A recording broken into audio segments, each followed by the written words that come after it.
today's our speaker is Professor Paul Haslam, who is working at the Faculty of Social Science at the University of Ottawa. He is coordinator of the Master in Globalization and International Development. Paul is author of, I must say, a huge quantity of publications. His research interests span both in international development and international political economy. And today's presentation is titled The Micropolitics of Corporate Responsibility, How Companies Shape Protest in Mining Communities. After Paul's presentation, we will have Valerie Seinko, a PhD student at SNS, who will act as a discussant. And then we will open the floor for questions and comments. So, Paul, the floor is yours, and we start. Great. So I'm going to try and share my screen here. Let me just, this worked last time.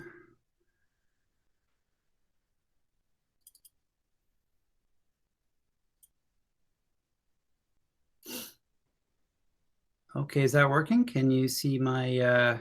Yes, that's working. Okay, great. And the slides are moving there? Yes, everything works. Perfect. Okay. Well, again, thank you so much for inviting me in to Valerie for finding my paper. That's how that started this process. So, so yes, good afternoon. Thank you so much for taking the time to see my presentation, especially, you know, the context of the pandemic. Everybody has a lot to do. So today I'd like to talk about a recent paper I published in World Development. And this paper is called, like the title of the presentation, The Micropolitics of Corporate Responsibility, How Companies Shape Protest in Communities Affected by Mining. And this is a paper primarily about how the use of corporate social responsibility practices by companies affects the perceptions of individuals about the costs and benefits of mobilizing against the firm. And here I should clarify that by CSR, or corporate social responsibility, I'm not talking about feel-good marketing found in many consumer-facing firms. Instead, I'm focusing on what companies do to engage communities, right, which is the main focus of CSR for mining firms. But before I get to the paper in detail, I thought I'd spend a few minutes contextualizing it, which I view as I view this kind of as the culmination of a larger multi-year research project funded by our national funding agency, the Social Sciences and Humanities Research Council of Canada. So originally, this project wasn't about mobilization. My starting point was an interest in companies and corporate social responsibility and its consequences for firm community dynamics. And originally, I conceptualized the project as one about global norms of responsible behavior and how these norms might be invoked in the bargaining between companies and citizens. My first field trip made it clear that this was not occurring. And so I began to cast around for better ways of understanding what was going on in communities. And as a result, I alighted on social movement theory.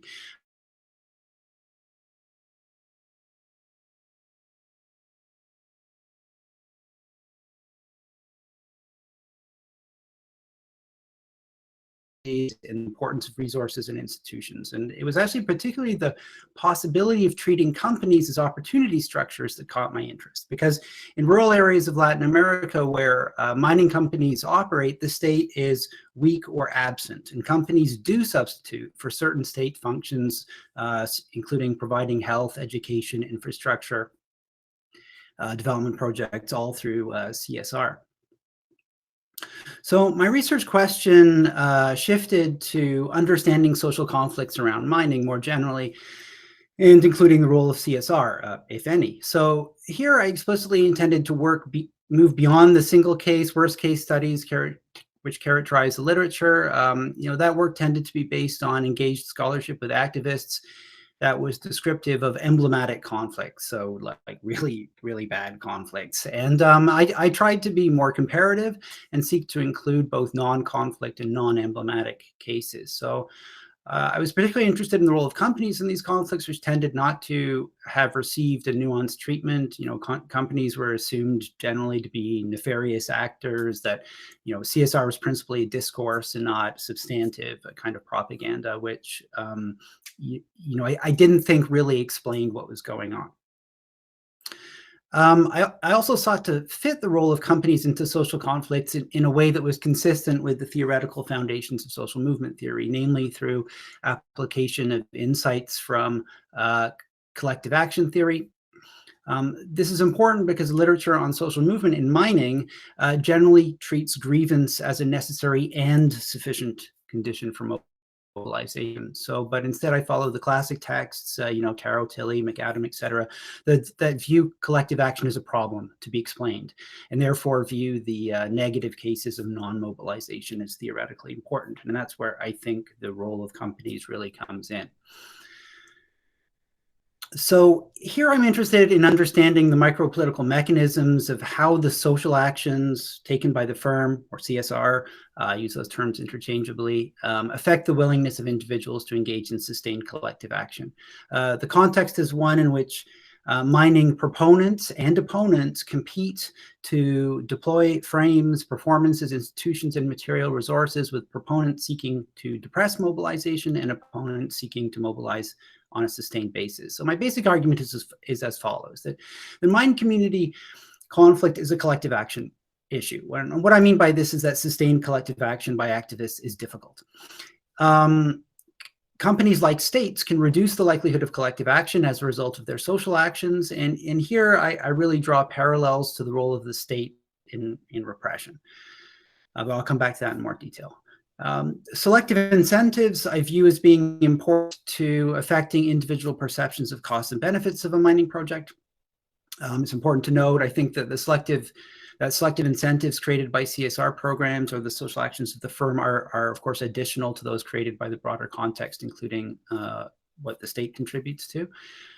And the impact of selective incentives is through discursive, institutional, and distributive mechanisms that interact with each other, right? So when CSR practice reduce perceptions of risk and uncertainty associated with mining, channel public participation into legitimate institutional forums, and broadly distribute significant material benefits, they tend to increase individual perceptions of the costs of protests, to say the costs of getting out of that structure created by the state, created by the firm. However, when activists succeed in defining the discourse on risk and uncertainty, legitimate institutions fail to structure public demand making, and material benefits are of limited value and narrowly distributed, individual perceptions of the cost of protest are reduced. So prior to this work on corporate social responsibility, my research team conducted a number of statistical analyses on social conflict in the mining sector, which were based on a bunch of micro-level data at the mining property level. I want to mention this because it provides some background to this study I'm talking about today, particularly the value of looking at the role of the firm in social conflicts. So I think our methodology was kind of interesting, so I'll just need to take a minute to go over it. Particularly the sources of data that we use. So we use these really diverse sources of data that were unique because they were not at a national level or even a subnational level, but right pushing down to the property level. So we started with a list of geo-referenced mining properties in the region, and which gave us firm level data about things like ownership, nationality, size, minerals, exploitation method, which constituted the sample that we used to set up the database. And then we used the georeferencing, the GIS coordinates, geographical information system coordinates, to get neighborhood data on land use patterns around each of these mining properties. Then we crossed those locations or the municipality in which the mine was located with census data on population characteristics and access to state services. We added the existence of known social conflicts as reported on activist websites, and added also a researcher coded variable for the quality of CSR commitments at the head office that we did. And so we use all these different sources of micro level data at the property and municipal level, which I thought was pretty interesting. But what was kind of related to this paper is that we really we integrated company characteristics. And secondly, the nature of our sample included non-conflict cases. So this sort of allowed us to, I'd argue, make a more rigorous assessment of causality behind social conflicts. And also we had a very large sample of 640 mining properties in Argentina, Brazil, Chile, Peru, and Mexico, which was actually close to, probably pretty close to a universal sample. So if I summarize, so we conducted a series of cross-sectional analyses, which were relevant to understanding social mobilization. But here I'd just like to underline some key findings. Basically, both socio-environmental, or sometimes called like defensive livelihoods motivations, and distributive motivations about who gets what, are found behind social conflicts, as the qualitative literature suggests. What we found in particular was that poor communities underserved by the state were particularly prone to conflict. As agricultural opportunities become scarcer, the likelihood of conflict increases, and proximity to protected lands also increases the likelihood of conflict. Also, we found some firm characteristics were quite important to mobilization, such as extraction method, so what type of mine it was, whether it was an open pit, which was most associated with conflict, or an underground, which was least associated with conflict. The size of the company, the mineral extracted, its altitude. We also found, kind of interestingly, that foreign ownership increased the likelihood of protest. And then we were able to split our sample into Canadian and non-Canadian foreign firms. We didn't have enough firms to look at other nationalities, but then we also found there's difference between the probability of conflict for Canadian versus non-Canadian foreign firms, with non-Canadian foreign firms having a slightly elevated chance of conflict than Canadian firms, which actually was quite a surprising result. So we also found that firms respond to mobilization, it seems, by reducing their ownership share. So there's a lot of evidence for the fact that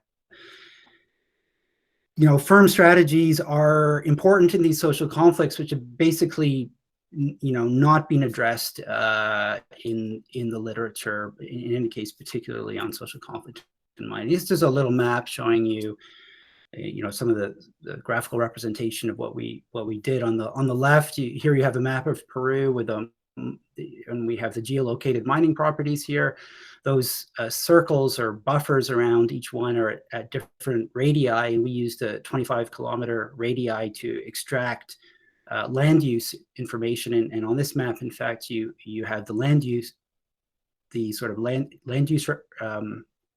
It's a map of the land use, and also like stuff like use in agriculture, or what percentage of we figured out what percentage of land was used intensively for agriculture within a given buffer.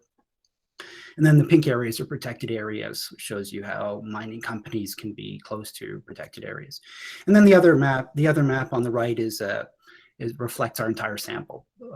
So this is like 783 properties in Latin America, and all the stars represent known conflicts. So, as I mentioned, the Latin American studies literature has been pretty slow to recognize that mining companies are strategic actors that matter to outcomes, and I think this is partly because activists remain the focus of scholarship.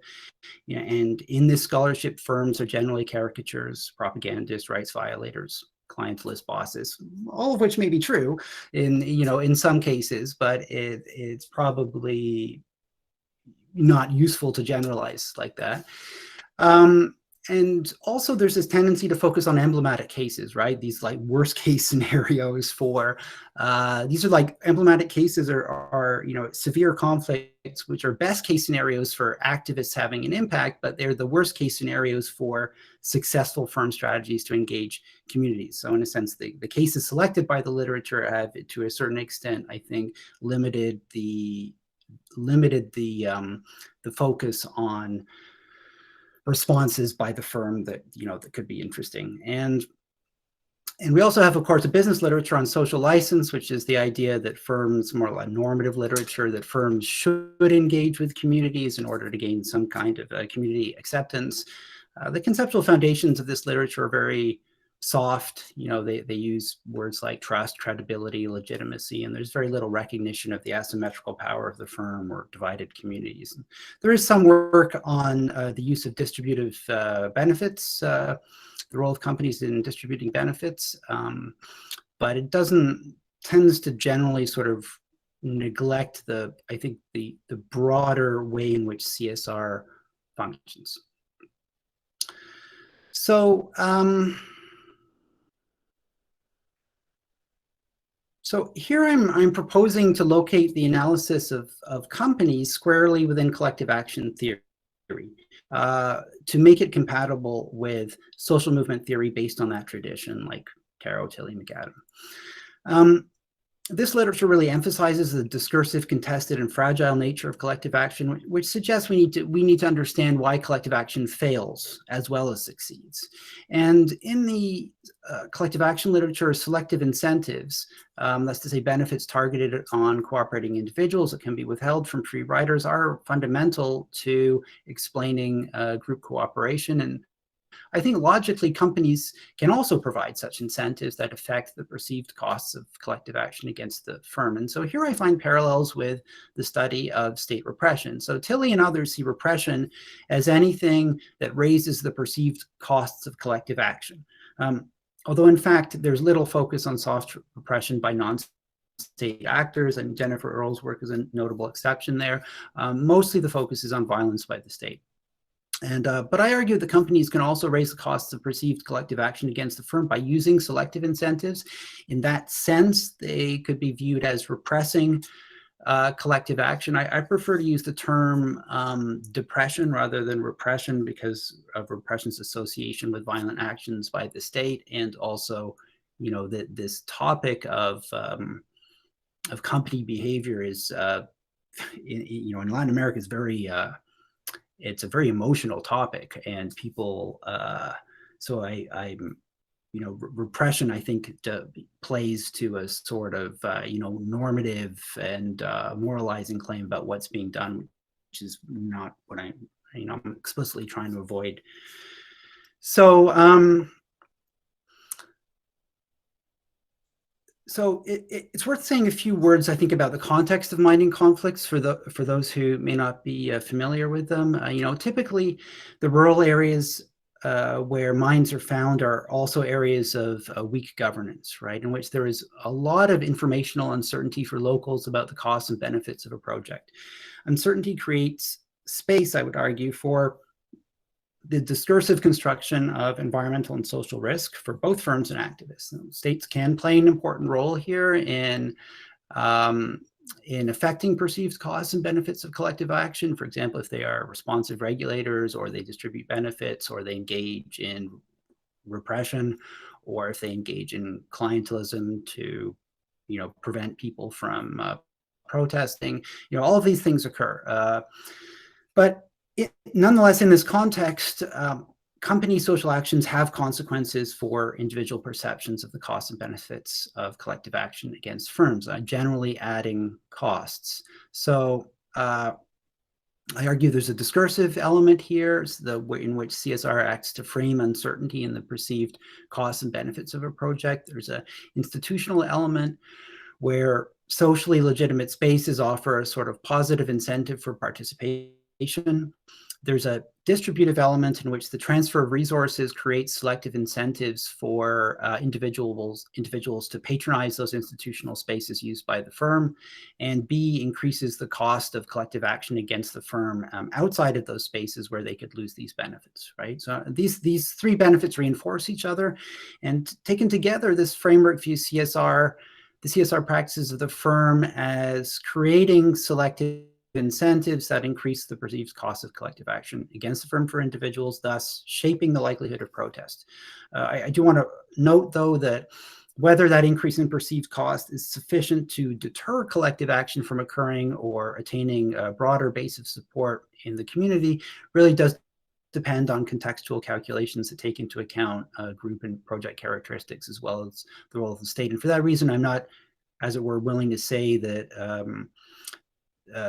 to make the link all the way through to to the fact that these actions by firms, CSR actions, may always result or have a tendency to result in no protest, because there are those other contextual factors which are important. So in terms of the, so this was purely qualitative work. The cases, I selected 8 cases, 4 each in Argentina and Chile. I won't go into detail on the case selection, but I did use the database mentioned previously to identify cases of high and low social mobilization and high and low levels of CSR commitment by the firm, although the head office of the firm. I also used that database to check that there were nearby agricultural opportunities, so that there was some possibility of both distributional and livelihood-based social mobilization, at least that it was at least theoretically possible.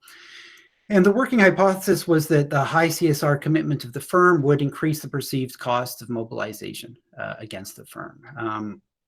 So looking at this, this is sort of a conceptual topology here, and where we have most and least likely cases. So the most likely cases are those ones where we have high CSR and low mobilization, or low CSR and high mobilization. I mean, that fits my argument very, very nicely. But then we have these least likely cases, or harder cases in which don't really fit the hypothesis that I outlined, namely where you have low levels of CSR and low levels of mobilization, where it looks like CSR is basically irrelevant to the outcome, and also cases of high CSR commitment by the firm and high mobilization, where it looks like CSR is ineffective. So those cases provide a bit of a test, I guess, a harder test of the hypothesis that I'm advancing today. So these are some pictures from these cases. I traveled around Argentina and Chile to go to these different places. One thing, as a political scientist, I was originally trained as a political scientist, and political scientists are terrible for putting pictures in their presentations. I learned this from geographers. I really like it. It gives you a sense of place, which is really actually what these conflicts are about. So I did like to just throw that in there.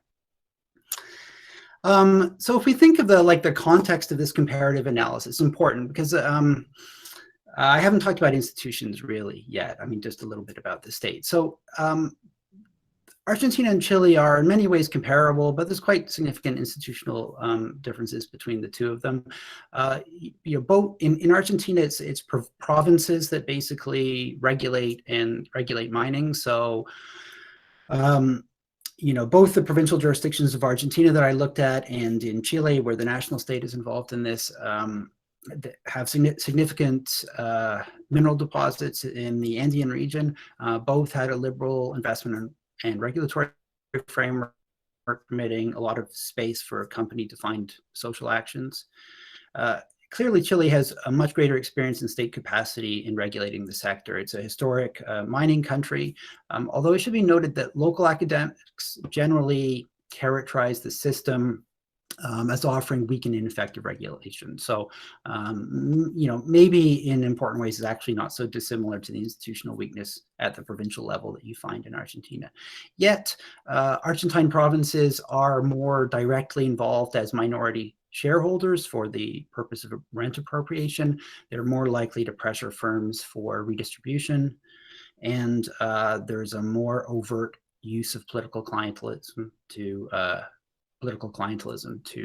control protests in Argentina.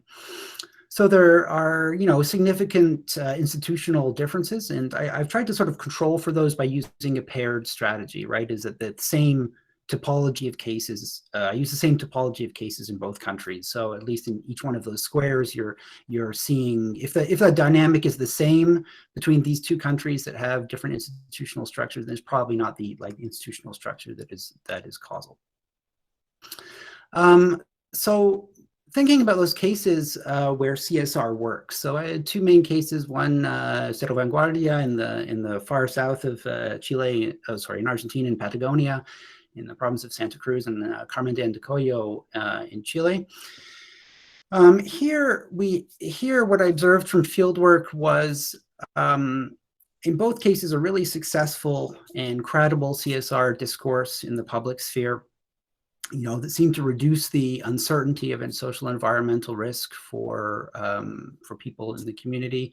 The firm is generally presented as a benevolent contributor to local development in a way that seemed credible. For example, in Carmen de Andacollo, the firm trained activists in the assessment of environmental risk. When activists made accusations against the firm in local media, the firm was always very careful to respond, to commission a scientific study, to diffuse it. There was no argument made by activists that wasn't faced down immediately by the firm. CSR offices were open and unguarded on the main street. The CSR team and other employees walked around the town sporting the logo of the company. I mean, that seems normal, but in fact it isn't in many of these communities. So it seemed generally credible, although I do have to note there's always a hidden transcript, right? There's always a counter discourse and there's struggle over the local media, but it does seem that if we're talking about in these successful cases, that counter discourse remains in the shadows, right? The public discourse is one which corresponds more to this, benevolent vision of the firm.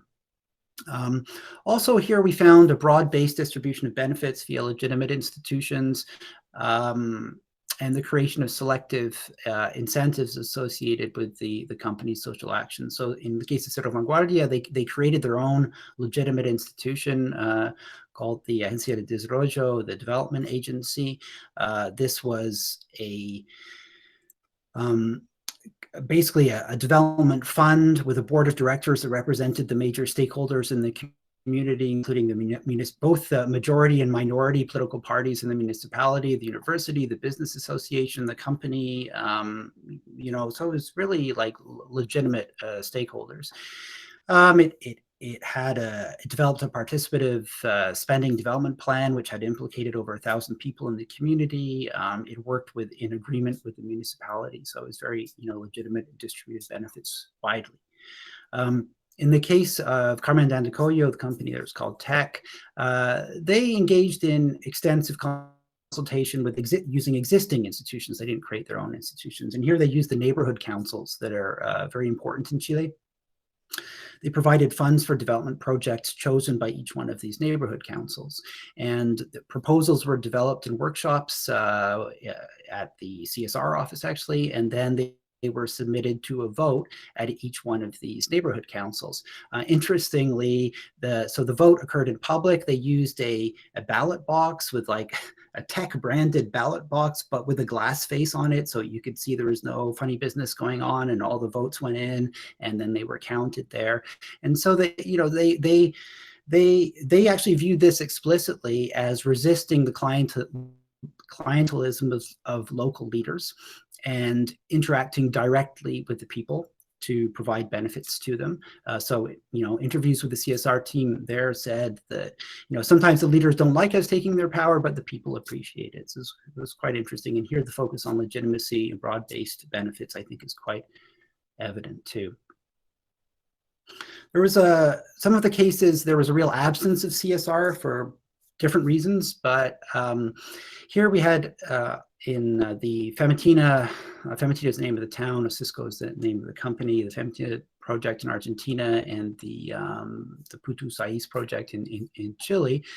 Here we had a lack of information from the company that really seemed to contribute to enhanced perceptions of uncertainty regarding social and environmental risk. And there was a different logic here. In the case of Putu, there was, the company did not provide information or consult before it started what looked like fairly advanced exploration activities.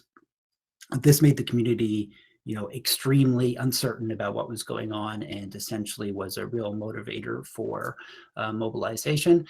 In Famatina, it was a slightly different process. In that case, activists prevented the distribution of information by the firm. And I mean, quite literally, in that case, a mob ran the CSR team out of the town, so they were unable to do any of the things that I've suggested that CSR teams should do. So in both, but the end effect was similar. In both cases, you had the lack of distributive benefits, the failure to engage with representative and legitimate institutions. And consequently, these were contexts in which the mobilization really ramped up extremely quickly. Putu didn't get a lot of attention, but Famatina really became one of those emblematic cases in Argentina. So also looking at these least likely cases, which I think potentially could undermine the argument. There's the cases where CSR is ineffective in Alumbrera in Argentina and Pascualama in Chile. Here, the firm basically did not succeed in advancing a convincing corporate discourse on corporate responsibility that succeeded in reducing risk. In few people were willing to perform acceptance of this discourse. So as I mentioned, in the good cases, people would walk around with shirts emblazoned with a logo. This didn't happen in these cases. Like, people who received benefits from the firm were quiet about it, basically. Even the CSR teams were, at least in the Alumbrera case, did not perform this lack of risk. In Alumbrera, in one of the towns in the impact area, for example, the CSR office was far from the center of town in a residential area. It had really sort of powerful security around it. I mean, it didn't look like a place that was supposed to engage the community. Like, it looked like a bunker. And that was in real contrast to the successful cases. And in the case of Pascualama, in the environmental impact assessment process there, this was a case that also became an emblematic case. Essentially, part of the proposal was to move 10 hectares of glacier from one place where it was blocking the proposed pit to another glacier, and this caused really contributed to like a massive social mobilization, and the firm was really never able to properly respond to that. It focused on distributive benefits, but people wanted to hear about how it was keeping the glaciers and water supply to the valley safe, and it sort of failed to provide the information that people needed to reduce their perception of risk. I mean, people were also highly polarized from early on. So because of these problems, there was also legitimate institution unwilling to engage constructively with the firm. The distribution of benefits became increasingly narrow, so these firms were literally unable to hold broad-based consultations. And as the conflict sort of increased, the firms had to retreat to smaller and smaller groups of people that they were working with. So it really looked like the distribution of benefits was not targeted broadly, but there was at least the perception that it was targeted on sort of influential stakeholders.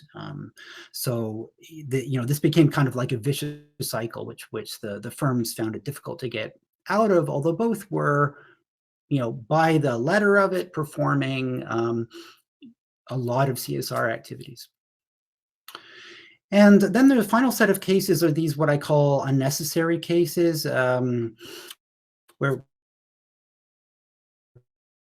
CSR formalized high quality CSR policy, but nonetheless, when I got into it, into the case studies and visiting those places, the social practices of these companies actually did contribute to reduce perceptions of risk and uncertainty, worked through legitimate institutional connections to the community, and distributed benefits widely. So these were, in a sense, good corporate citizens, even though it didn't look like it from their head office policies. So, and here, again, ongoing early engagement with the community. Casposo had this like interesting open doors policy in which it took people up to the mine site from the community to walk around, and they moved a lot of people, like hundreds of people from a small community went to see the mine. They had participatory environmental water monitoring.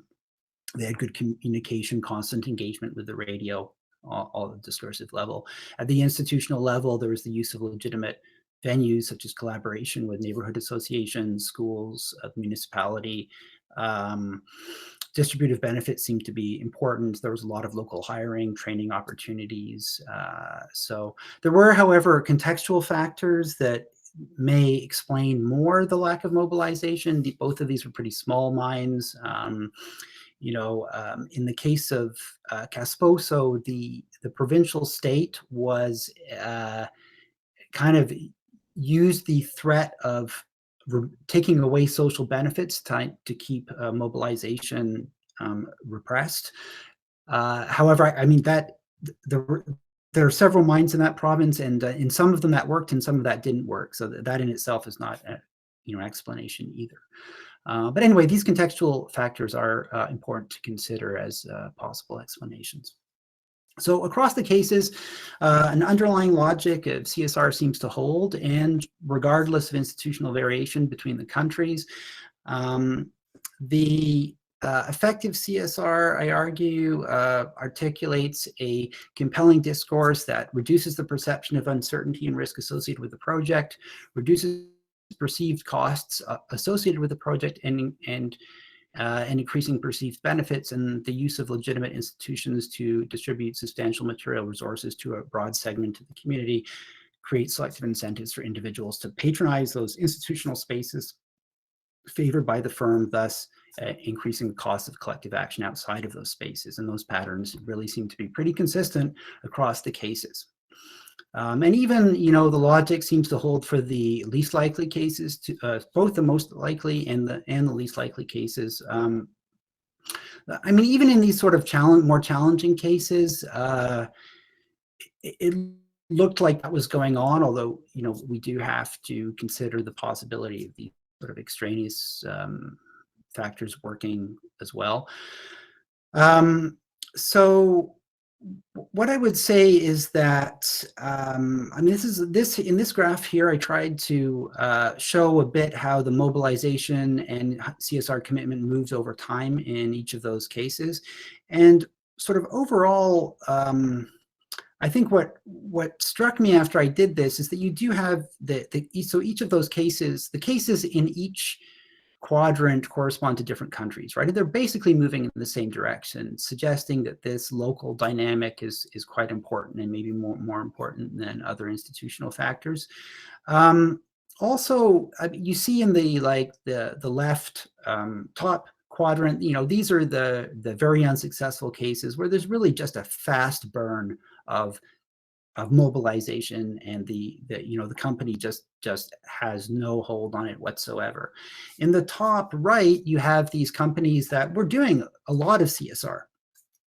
Mobilization was a problem for them, but they were still able to work, right? They were still able to move forward. So you see, I see the CSR here as kind of holding down the mobilization a bit, though not ultimately stopping it. There's like some amount of control there. And then in the lower half of the graph, you see the sort of low social mobilization cases.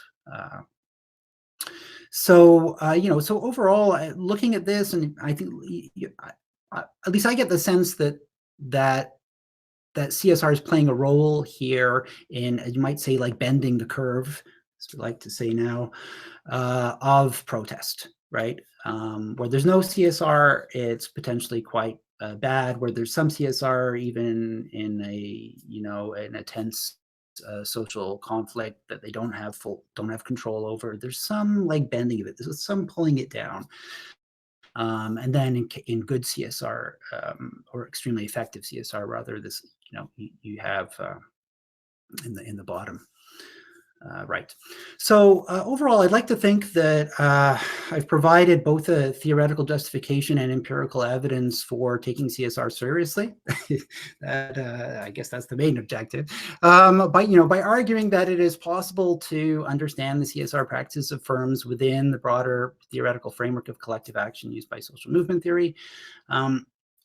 Corporate social responsibility shapes the individual cost-benefit calculations that underlie individual decisions to engage in collective action. By increasing the costs and decreasing the benefits of protest, it's important to remember that such costs are additional to those created by the broader context, including project characteristics, sort of the internal dynamics of mobilization by activists and intervention by the state.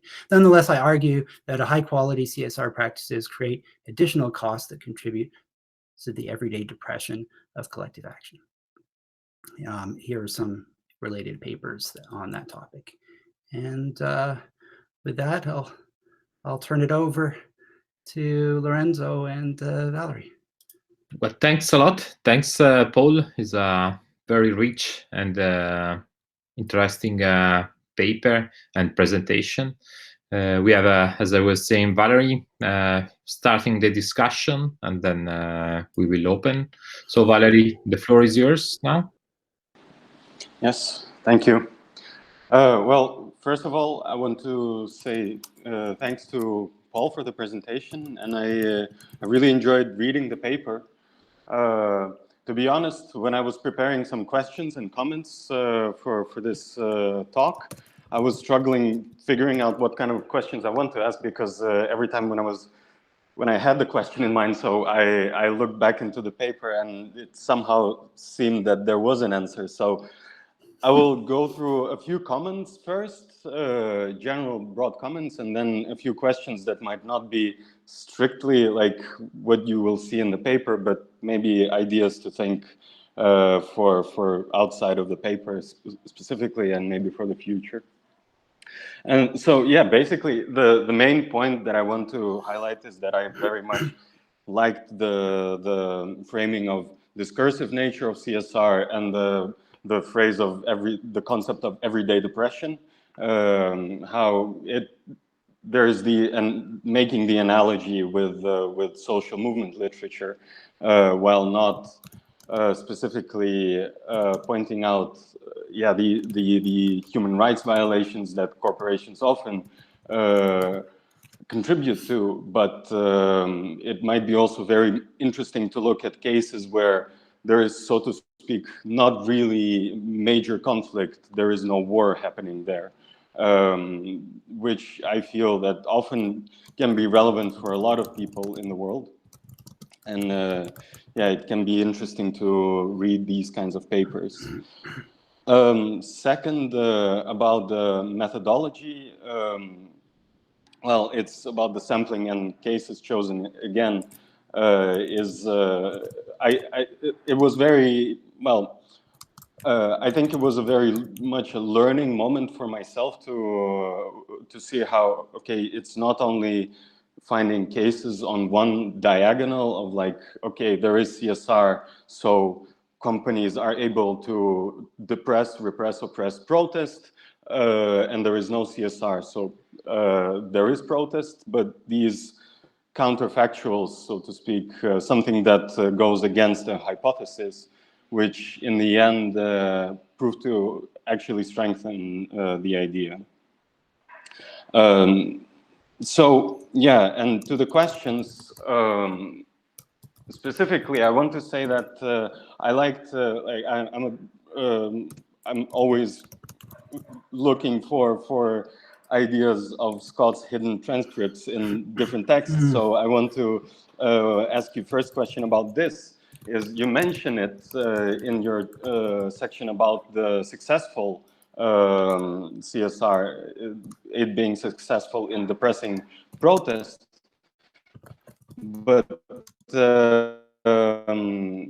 there is still some sort of antagonization of the companies and of the minds. And I was wondering, like, from methodological perspective, how were you able to capture this? Second one is related to these ideas of hidden transcripts, and maybe a suggestion of like an answer already. So there was often radio was used as a very important means of communicating information, where during some debates or some interviews, discussions, companies were able to speak out and voice their opinion and argue for why they are good and everyone else is bad, basically. And it is interesting for me then, if radio is an important means of communication in these regions, were there other means of communicating in the higher mobilization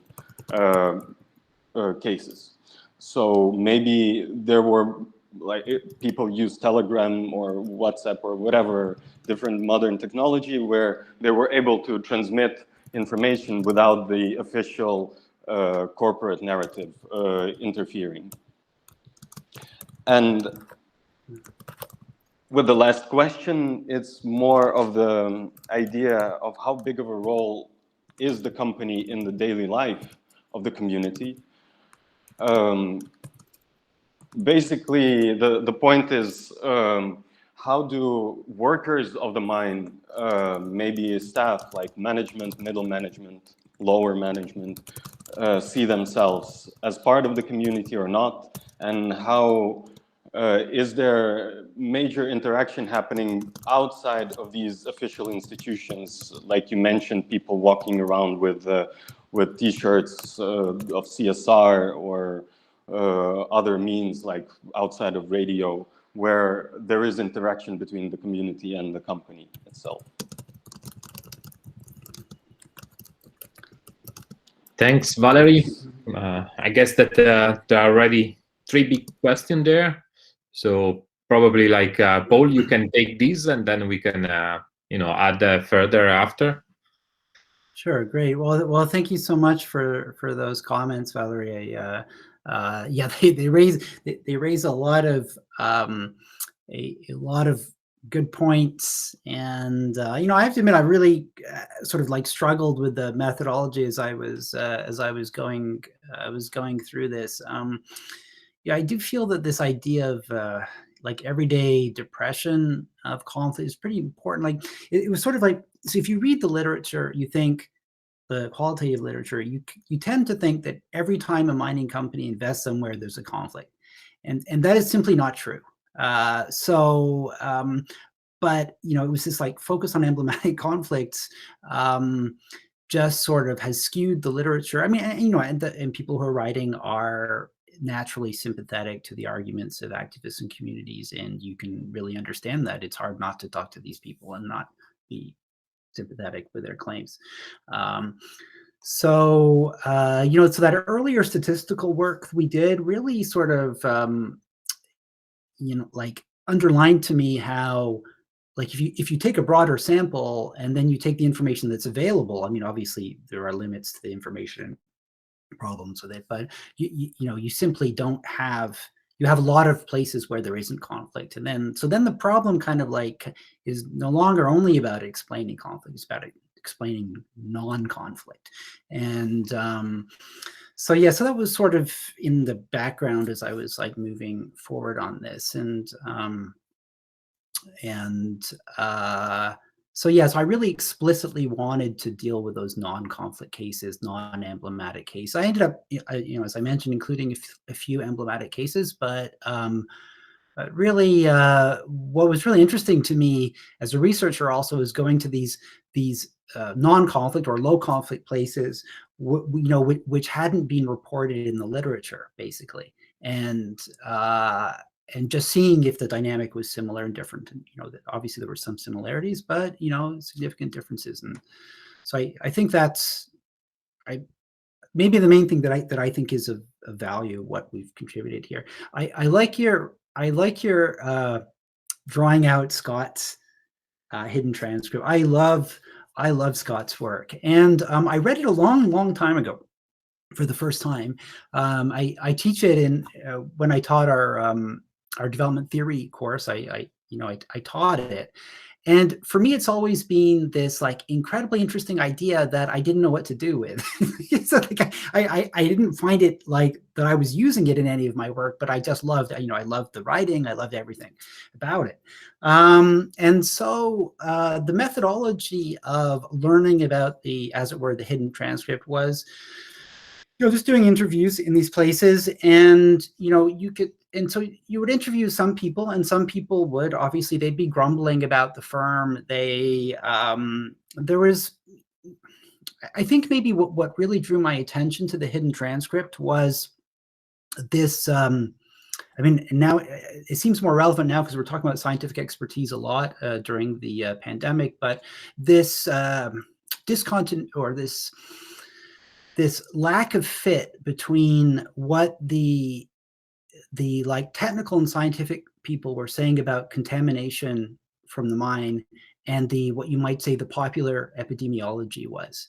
And the popular epidemiology was this grumbling about, oh, there's more cases of severe diseases, of this and that, while from a pure, from a statistical point of view, there simply wasn't any evidence for it, right? And that the company did its monitoring of water quality, which typically tended to show that there wasn't any contamination. And that monitoring was often participative, involving members of the community, and the samples would go allegedly to independent labs, or they went to independent labs.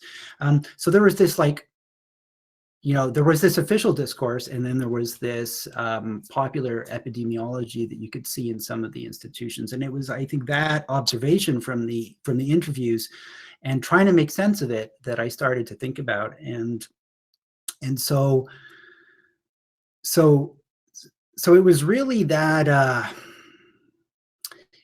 So then the question sort of, I started to think about the question of like, when does that popular epidemiology, in what context does that enter the public sphere in a much more assertive way?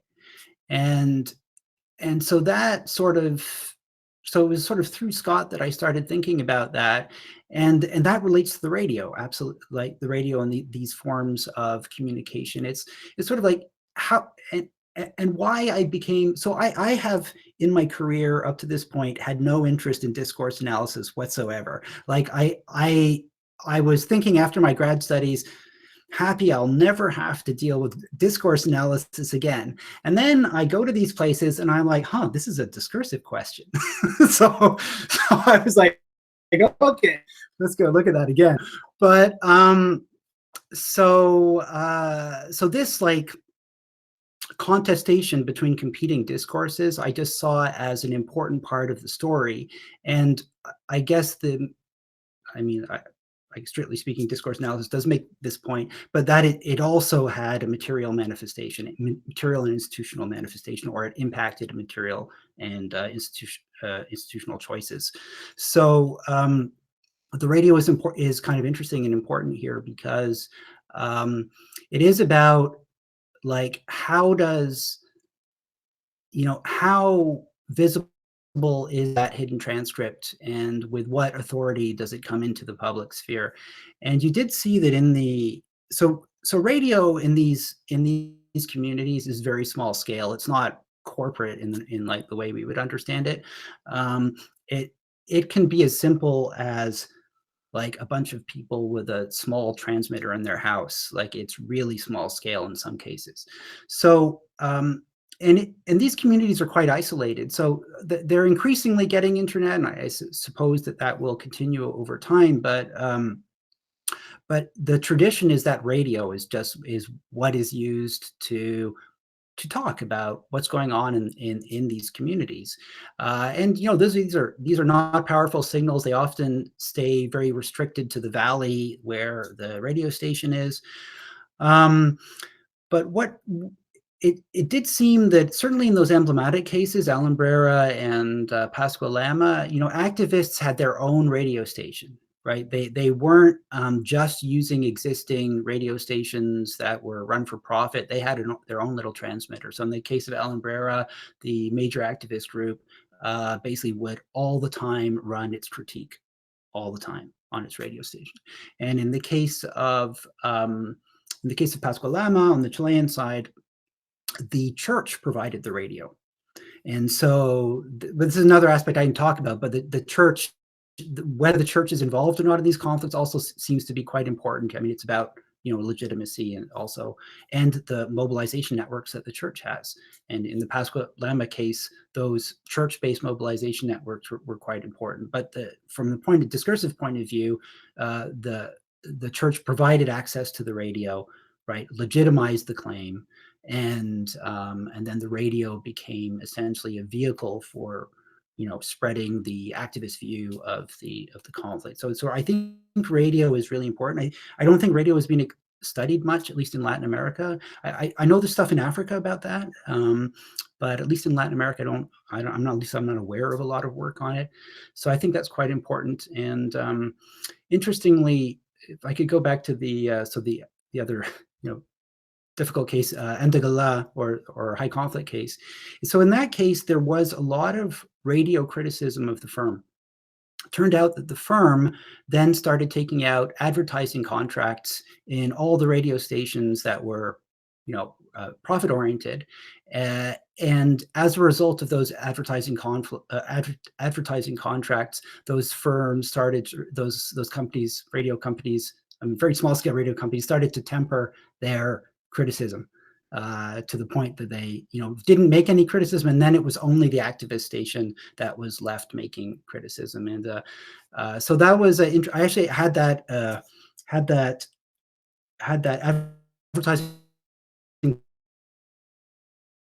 part confirmed an important person in a radio station and one of the CSR people who was involved in those negotiations. So that was quite interesting, and it's also part of, I think, this discursive aspect. So your last comment was about this relationship between the workers and the broader community. This is a good point, and in fact, so another one of these points that there's so many variables going on, but it does strike me that in those better, less conflictual places, there seems to be greater reliance on local employment by the firm. It's really hard to get those numbers, so I didn't really have hard data on it. But for example, one of the small firms I talked about, Chibika, it hired 80% of its employees from the local community. I mean, it was a very small firm though, and it did that for a variety of the reasons, such as because it was small, it wasn't making a lot of money, it couldn't pay mining sector salaries. So, it was better to train local people.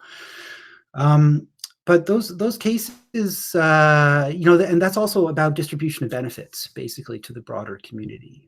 There seems to be more problems when you bring workers in from the outside, without a doubt.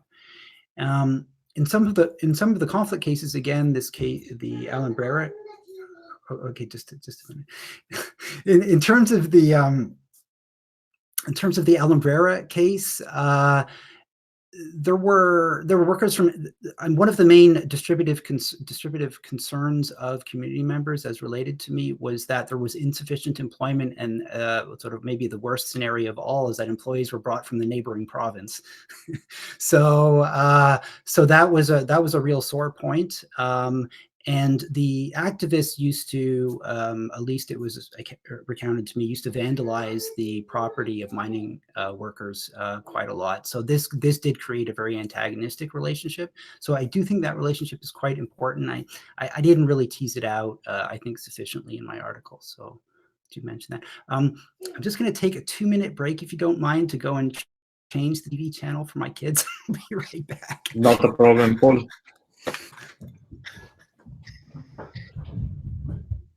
In the meanwhile, maybe I want just to remind you that we will have Cosmos talks up until the end of June this year. So there are actually 2 flyers, an early flyer. Okay. I was just promoting the Cosmos talks for the next months. So thanks, Paul. Great. The floor is open for question, comments. Is anyone who is willing? Donatella is raising her hand. Please. Yes, thank you very much for the talk. I know little about CSR, just trying to learn about it because I supervise Valor work. But I was making some parallel between what you were describing and processes that we have studied under the label of public debates organized often around conflicts related with the construction of big infrastructures. And in those cases that were more led by public institutions, but also firms were very much involved in them. What counted in terms of the effect of the process was the timing.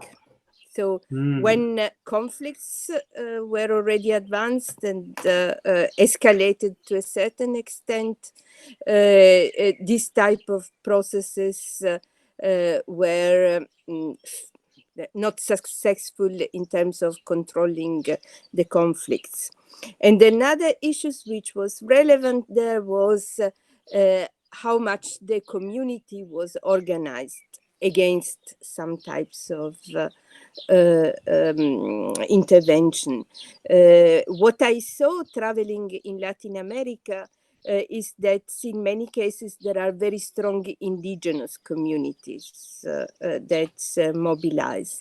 And I was wondering if this type of mobilizations do affect the type of negotiations. And the last comment I had was about the specificity of mining vis-a-vis other types of conflicts around dams, for instance, or deforestation and so on. So conflicts that had been also quite widespread in those areas. Thank you. Thanks, Donatella. Let's see if there are further questions, comments. Actually, I have a question, Paul, myself. From the paper and from your presentation, is clear that you know, like how you present us, like the comparison is showing that the state is not affecting the company's social action. But still, I'm wondering what is the role of state authorities in this picture? Like, how do they interact with the companies? Given that I'm not an expert, neither on this empirical case, neither on the on these regions, I'm interested to know, like, what is the role of state authorities. I think there is a further question by Manuela, and then we give you back the opportunity to answer. Manuela Cayani? Yes, thank you. And I don't know if the question is appropriate, since I'm not an expert at all on these topics, but I was very much interested reading the paper on your statement where you said that emphasizing the discursive and constructive and fragile nature of collective action implies that we only have to pay attention to explain, or at least try to interpret how and why activists fail. And so, following up partly the question of Donatella, I was wondering if you can make us, can offer to us some other examples. Donatella talked about specificities, some other examples that could be compared as failure and or success, could be compared to your case, so to the cases that you have illustrated today. Thank you. Okay, thank you very much. Yeah, well, first on Donatella's comments and questions. So I do agree with you that those are all important considerations. So on the issue of timing of, I mean, essentially, I think you're talking about consultations, right?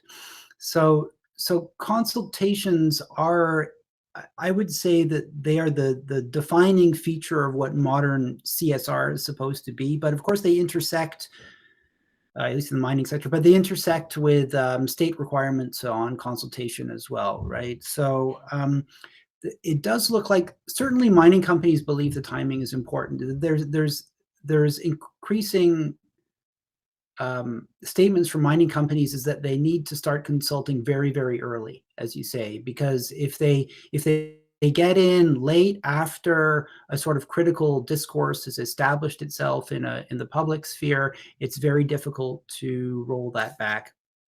So I'd say mining companies are concerned about that. So I do think the timing is important, and late engagement definitely is more problematic. I mean, to deal with the social conflict that is already rolling rather than one that hasn't quite started to gather steam. The question of community organization, I think, is key. And so I would go further. There's this interesting article by Matthew Amengual, also in World Development, which talks about mining in Bolivia.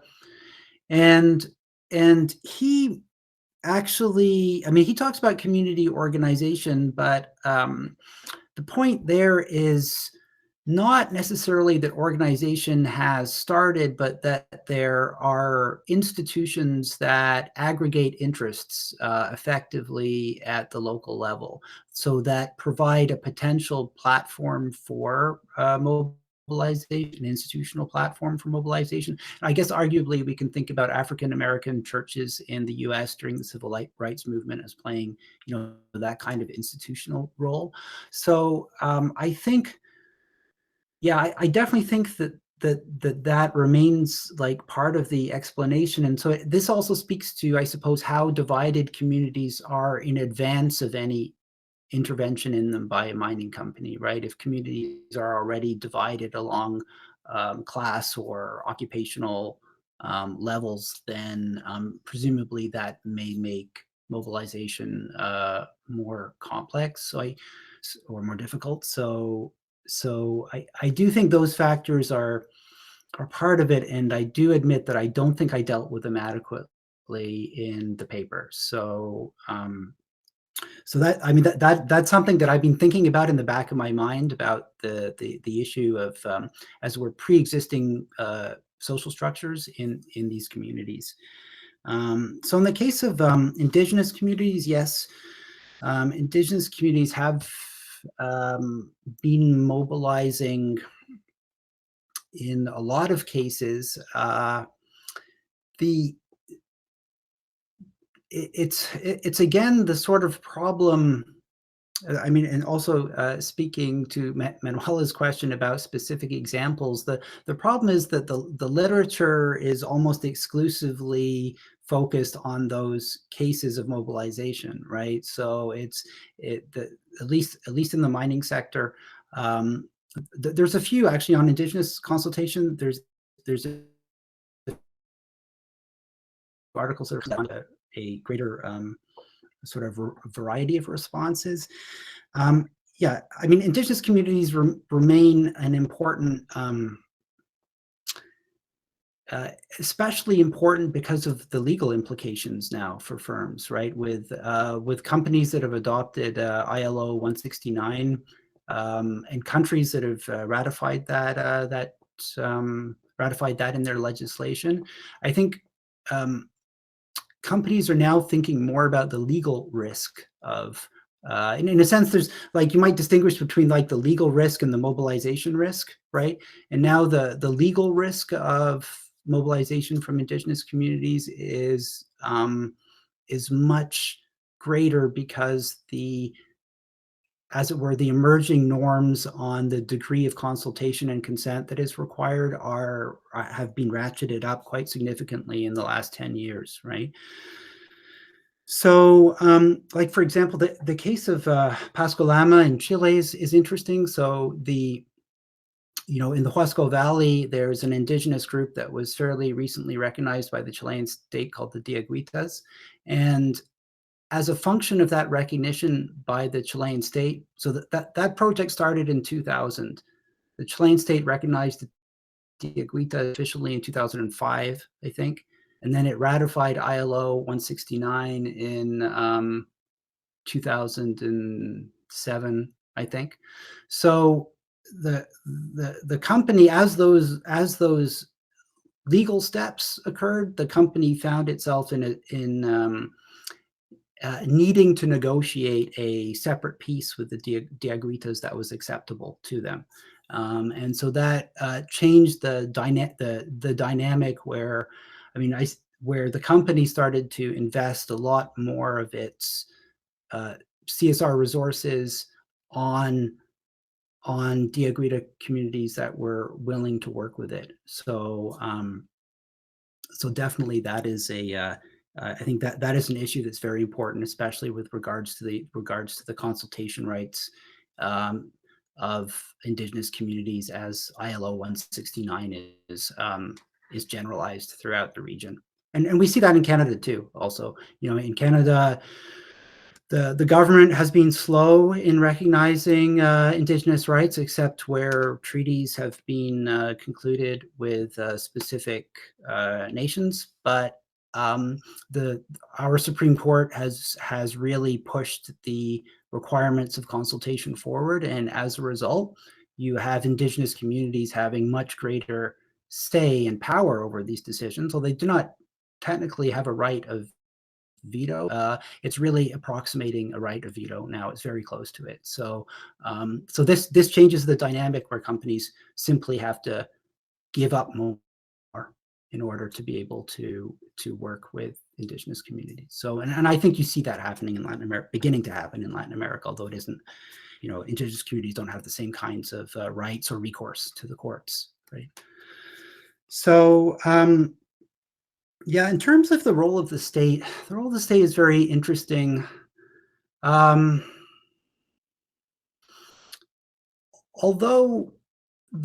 I trained as a political scientist. I've trained to think about the state, but I have been convinced by the fieldwork of those local dynamics being primary.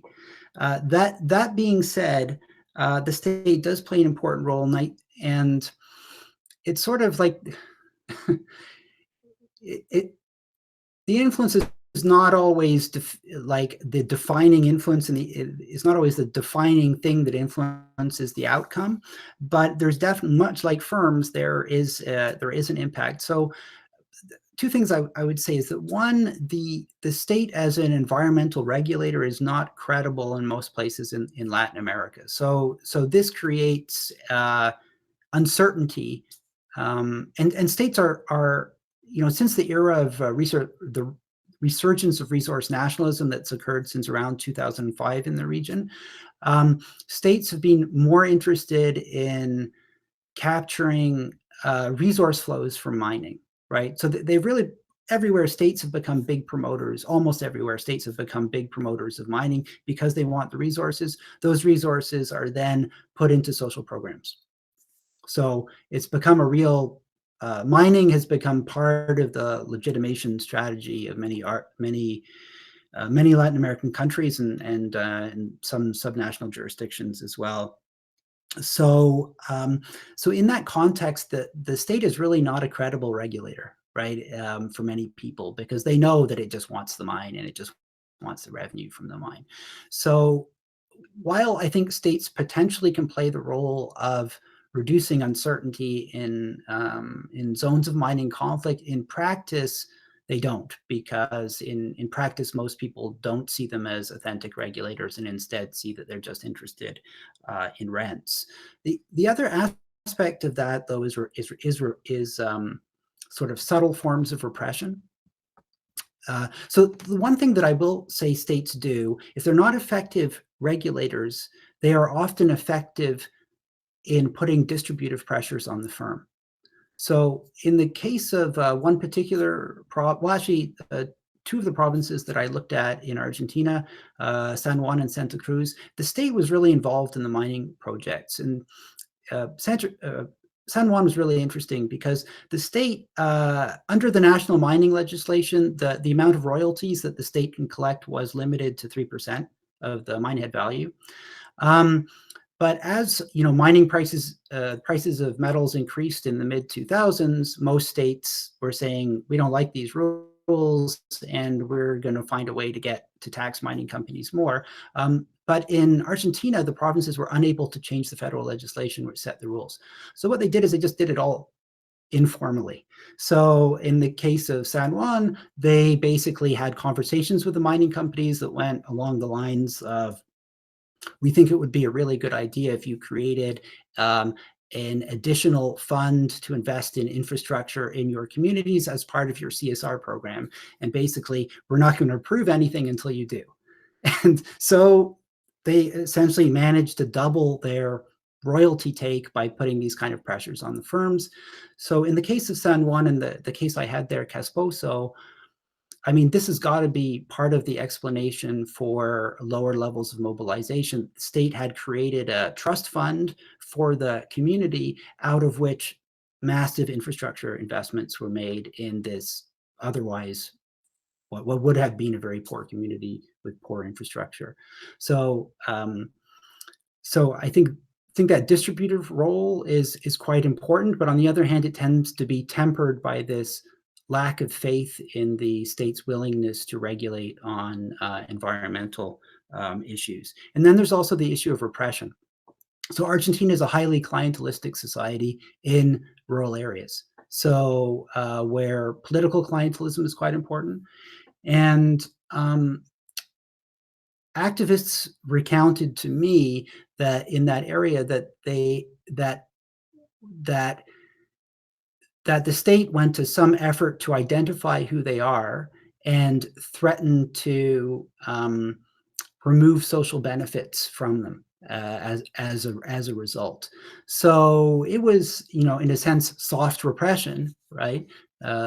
Following Jennifer Earle, but it was not, it wasn't that the police were cracking heads, that there was this threat that was implied, if not explicit, was implied that participation in social protest had a cost of potential loss of social benefits. Or as one woman recounted to me that she had a job as a teacher or something, and when it was found out that she and these are all like most of the jobs in these rural communities are state jobs. I have to right. So it's all related. Like the state gets the income from mining, it increases the amount of employment it's able to offer, which increases its leverage over deprivation of employment benefits, essentially. And we said, one woman recounted to me that she had been a teacher, and that when it became apparent to presumably the mayor of that town that she was actively involved in opposing a mining project, she was moved to some other much less desirable job within the municipality. So those aspects are very important. I mean, I don't think they're always the deciding aspect, but they're part of that manipulation of costs and benefits, of which the mining company is also a part. And I guess that's what I'm trying to say, is that these things are all moving. There's like lots of manipulation of sort of incentives. And activist groups themselves provide incentives too. So it's not like, activist groups aren't providing incentives either. But so all of those things work together. In terms of Manuela's question about other examples, I've got to say that's pretty difficult for me to answer. I think in terms of the generalizability of what I've said, I do think that these resource-based conflicts generally have like a certain key characteristics, that you have companies that are engaged in a territorial space, a very specific territorial space, and that activism against those companies is also primarily territorially defined. And I think that's different than, let's say, joining a protest against, the Body Shop or something like that. So it's this like territorial, the territorial nature of mining and resource extraction, as Jessica Steinberg said with regards to Africa, compels the interaction of these groups in a way that is different from non-territorial based studies. So I think sectors, or activism. So I think that's maybe what sort of defines the generalizability.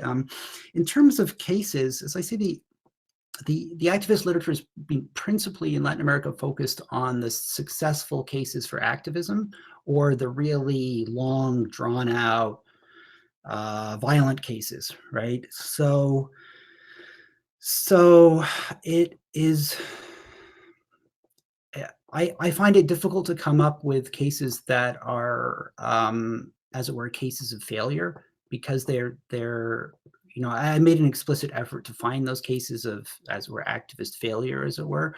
But generally, I haven't seen that much in the literature on Latin American social movements. Mostly the focus is on success. There's a woman, Maya Jaskowski, who's worked on consultation processes, and she's looked at a variety of cases.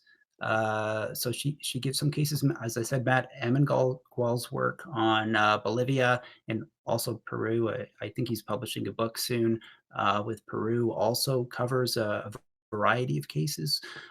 So they're and both of those are in mining. So outside of that, I'm less familiar with the resource literature.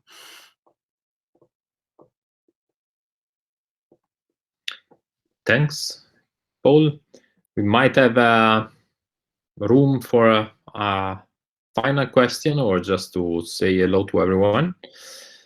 Is there anyone who wants to pose the last question? So otherwise, we close and we thanks you, like Paul, for this great presentation, and we have learned a lot. Thanks a lot, and we hope there will be an opportunity to have you here in Florence with us. I would really love to come to Florence someday. I mean, I have been in the past. I was actually working on a new project with a fellow by the name of Mark Stoddart, who I think spent a semester at the Scuola Normale Superiore. So he was he said it was a wonderful experience. So and also I have your books on my shelf. I've been I didn't start studying social movements. I've sort of gotten into it with the passage of time. And so, this is just a great pleasure for me. And I am looking forward to having the opportunity to interact with you more in the future. Well, let's keep in contact. And let's try to build opportunities to meet after this awful pandemic. That sounds like a great idea. Yeah. Thanks again. Thank you. Bye-bye. Bye-bye. All the best.